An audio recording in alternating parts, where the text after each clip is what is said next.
विधानसभेचे निकाल हाती आले असताना राज्यामध्ये अनेक दिग्गजांना जो आहे तो पराभवाचा सामना करावा लागला. अशातच अमरावती जिल्ह्यातील अचलपूर मतदारसंघाचे जे आमदार होते बच्चू कडू यांनी सलग 20 वर्षापर्यंत त्यांनी या ठिकाणी आपलं प्रतिनिधित्व केलं होतं. मात्र त्यांना यावेळेस पराभवाचा धक्का मिळाला आहे. आपल्यासोबत बच्चू कडू आहेत. भाऊ, काय सांगाल, काय नेमकी कारण होती पराभवाची? एकतर धर्माधर्म युद्ध इथं दाखवलं गेलं. मुस्लिमांचा फतवा आणि हिंदूंचा बटेंगे तो कटेंगे. या धार्मिक लढाईमध्ये, झेंड्याच्या लढाईमध्ये आमचा सेवेचा अजेंडा आणि झेंडा थोडा थांबलेला दिसतं.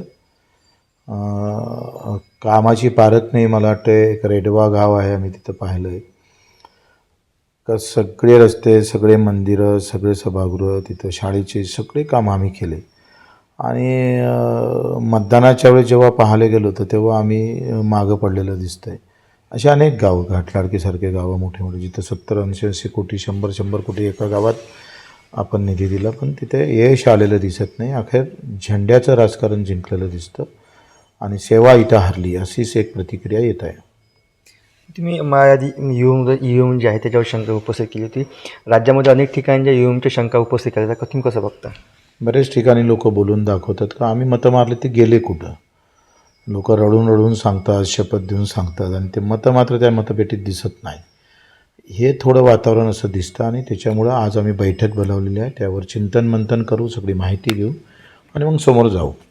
काँग्रेसचे खरगे असेल, उद्धव ठाकरे असतील किंवा शरद पवार असतील, यांनीसुद्धा आगामी काळामध्ये आम्ही ईव्हीएमविषयी आवाज उचलत सांगितलं होतं. तुम्ही काय? मला वाटते मग बोलताना मी विसरलो, जब तक बॅलेट नाही तब तक चुनाव नाही, अशा प्रकारची घोषणा देणं आता फार गरजेचं वाटतं. आणि भाजपने सुद्धा ते स्वीकारलं पाहिजे का बॅलेटवर आपल्याला तुम्ही लोकसंख्येचं कारण दाखवत असेल तर 2 दिवस लेट होईल, काही फरक पडणार नाही.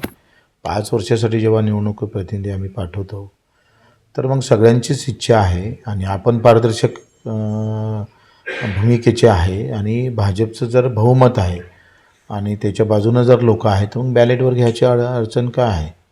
आणि मग एक नारा मानला पाहिजे, जब तक बॅलेट नाही तब तक चुनाव नाही, अशा घोषणेनं समोर येणं गरजेचं.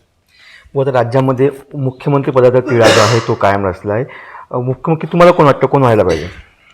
खरं तर दावेदारी शिंदेसाहेबाचीच आहे, कारण त्यांनी बंडखोरी करून सत्ता स्थापनेकडे भाजपला नेलं आणि भाजप सत्तेत आलं.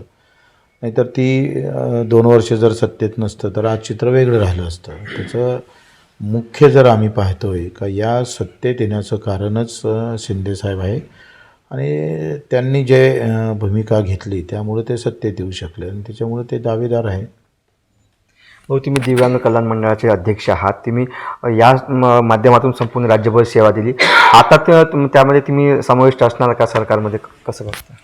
ते आता आम्ही लोकमत घेत आहोत. उद्या 29ला आमची जिल्ह्यातल्या सगळ्या जिल्हा प्रमुखांची बैठक उद्या YB चव्हाणला आहे 29ला, आणि 2 तारखेला काही निवडक कार्यकर्त्याचं अधिवेशन शेगावला ठेवलं आहे.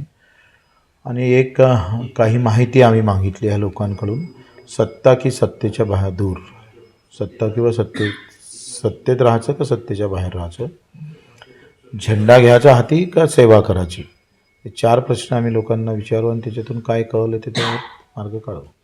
बच्चू कडूंचा आता पराभव झाला, आता जुने बच्चू कडू रस्त्यावर दिसतील का? शक्यता आहे. न दिसायला काय झालं, आम्ही जुनेच आहो, नवीन झालोच नाही मी. त्याच्यानं सत्तेत असतानासुद्धा बच्चू कडू विधानसभेत कधी थांबला नाही. सत्तेतल्याच लोकांना सत्तेसोबत राहून आम्ही पाहतो हैराण करण्याचं काम बच्चू कडूंनी अतिशय प्रामाणिकपणे केलं. धर्माच्या झेंड्यामुळे जो आहे माझा पराभव झाला, अशी जी प्रतिक्रिया आहे बच्चू कडू यांनी दिली आहे. अमर घटारे, साम TV, अमरावती.